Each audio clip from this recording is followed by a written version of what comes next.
Assalamualaikum warahmatullahi wabarakatuh. Madayaw ug maayong adlaw kaninyong tanan. Magandang araw sa inyo lahat.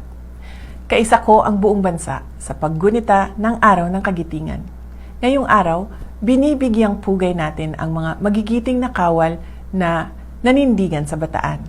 Ang kanilang sakripisyo ay hindi lamang pagpapakita ng lakas militar. Ito ay isang dakilang pagpapatunay ng pagmamahal sa sariling bayan.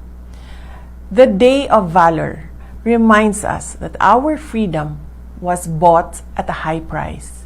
It is a reminder that the defense of our republic is a continuous duty that falls upon every generation. Today, valor is found in our courage to protect our sovereignty and our discipline to uphold the rule of law. Ang tunay na kagitingan ay matatagpuan sa ating matibay na paninindigan na protektahan ang ating soberanya.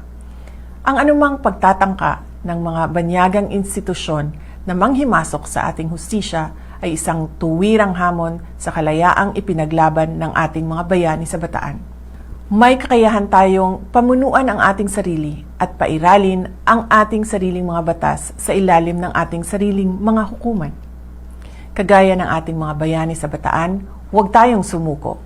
Harapin natin ang mga hamon ng ating panahon, taglay ang parehong diwa ng katatagan. Paninindigan ang isang matatag, ligtas at tunay na malayang Pilipinas.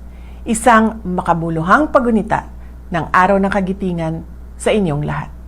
Mahalin natin ang Pilipinas para sa Diyos sa bayan at sa bawat pamilyang Pilipino. Syukran.